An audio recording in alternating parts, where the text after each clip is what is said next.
Всем здравствуйте! Вы на моем рукодельном канале, где всегда можно найти интересные идеи для творчества. С вами Любовь. Я очень люблю тему безотходного производства. Из того, что многие выбрасывают, я создаю полезные вещи.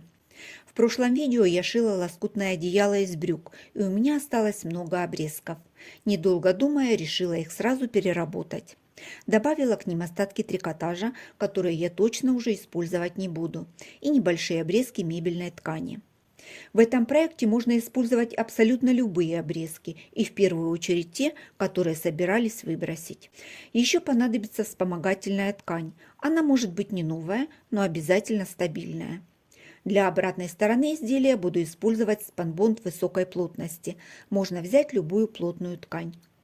Пришло время обновить коврик возле входной двери, и заодно избавлюсь от залежей обрезков, которые я не успеваю перерабатывать. Мне нужен коврик 75 на 90 сантиметров. Собирать его буду из прямоугольников. Слишком мелкие детали решила не делать. Идеально подошли по размеру прямоугольники 25 на 30 сантиметров. На них и остановлюсь. Собирать лоскутные блоки буду на подложке. Из вспомогательной ткани вырезала прямоугольники. По размеру они больше готовых блоков 28 на 33 сантиметра. Подготовила себе рабочее место. Лоскуты разложила так, чтобы мне было удобно. Отдельно обрезки от брюк, трикотаж, мебельные отходы. Отдельно отобрала обрезки, которые хочу видеть сверху на лоскутном блоке. Дальше все просто. Кладу подложку изнаночной стороной кверху и начинаю заполнять ее лоскутами. В основном это полоски. Кладу их так, чтобы они не заходили друг на друга. Когда подложка вся заполнена, перехожу ко второму ряду. Он у меня будет из трикотажа. Порядок слоев не имеет значения. Главное, чтобы ткани каждого слоя имели одинаковую толщину. Тогда и все заготовки будут одинаковые. Следующий слой соберу из мебельной ткани. Все лишние края срезаю, чтобы лоскуты лежали в стык.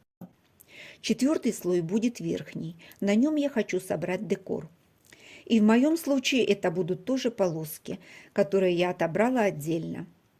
В основном это обрезки в серых тонах, которые я решила разбавить трикотажем с рисунком, и для контраста добавлю немного черного цвета. Лоскуты на верхнем ряду кладу внахлёст. Это нужно для лучшего соединения. При желании можно собрать определенный рисунок или аппликацию. Как вариант, накрыть целым куском ткани. Все зависит от того, куда вы планируете его использовать. У меня коврик будет лежать у входной двери, поэтому собираю все предельно просто. Слоев может быть любое количество. Все зависит от того, что вы хотите получить в итоге и какую толщину сможет простегать ваша машина. Стегать заготовки буду на бытовой машине. Выбрала строчку прерывистый зигзаг. Ширину взяла максимальную 5 мм. На регуляторе выставила нужную позицию. Длину поставила на единицу. Приставного столика у меня нет. Чтобы упростить себе работу, подобрала пару органайзеров подходящей высоты. Так я увеличу ровную поверхность, и лоскутный блок пристежки не будет разваливаться. Каждый лоскуток сколола булавками. Некоторые лоскуты короткие и соединяются между собой в рядах. Вот их и начинаю соединять в первую очередь. Соседнюю полосу немного отгибаю, чтобы закрепить лоскуты до самого края. Возвращаю на место декоративную накладку и пришиваю.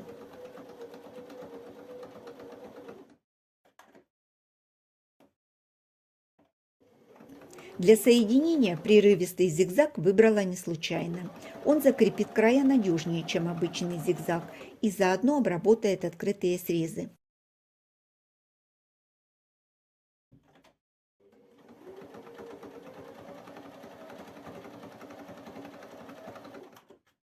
Ниже еще одна декоративная вставка. Пришиваю ее. Она из трикотажа. Чтобы край не растягивался, придерживаю распарывателем. Дальше пришиваю длинную полосу. Она идет внахлёст с предыдущим рядом. Снимаю булавку, проверяю, чтобы заход был по всей длине соединения. Прокладываю строчку. Во время стачивания ткань придерживаю распарывателем. Для стачивания можно использовать и шагающую лапку. Я попробовала шить с тефлоновой лапкой. Она справилась, и я ее оставила. Передвигаю блок и дальше соединю вот эти срезы.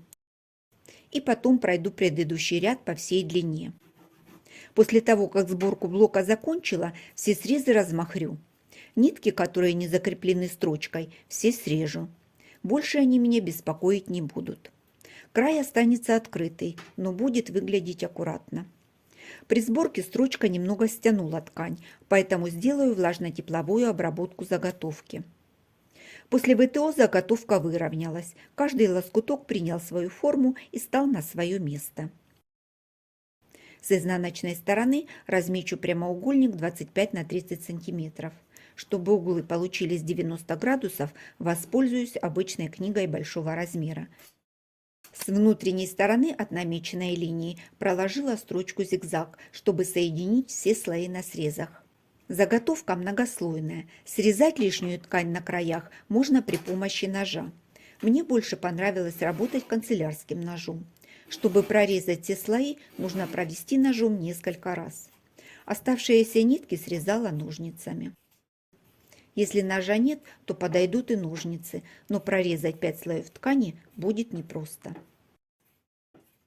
Чем ровнее срезы, тем соединение блоков точнее. Подготовила 9 лоскутных блоков. Размер и толщина у всех одинаковая. Рисунок везде разный. Толщина блоков меня вполне устраивает, и при сборке уплотнитель добавлять не буду. Для обратной стороны коврика вырезала прямоугольник 85 на 100 сантиметров. Сделала разметку для блоков, оставив по краям припуски по 5 сантиметров со всех сторон. Для каждого блока разметила свой прямоугольник. С изнаночной стороны на каждый блок приклеила двухсторонний скотч. Ширина у меня 16 мм. Снимаю защитный слой и приклеиваю блоки по разметке.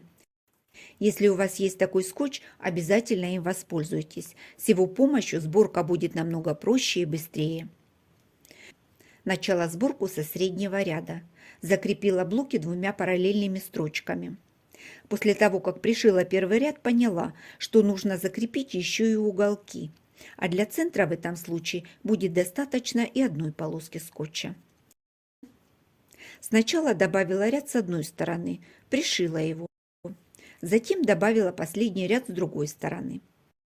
Чтобы строчку проложить ровно, на блоках сделала разметку.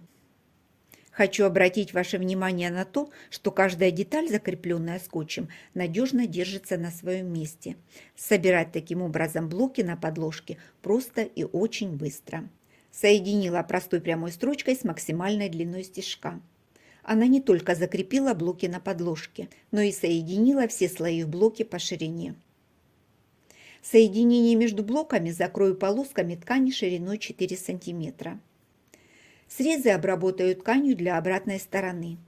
Припуски срезала до 4 см по всему контуру. Первый раз подгибаю припуск до края изделия. Второй раз огибаю срез и фиксирую зажимами. В уголке закладываю обтачку под углом 45 градусов. Загибаю припуск до края изделия. И второй раз огибаю срез. Фиксирую зажимами.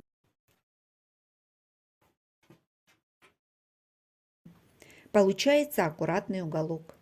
Закрепила обтачку прямой строчкой у самого края. Уголок тоже закрепила, но не до конца. Обратная сторона надежно закреплена с основным полотном.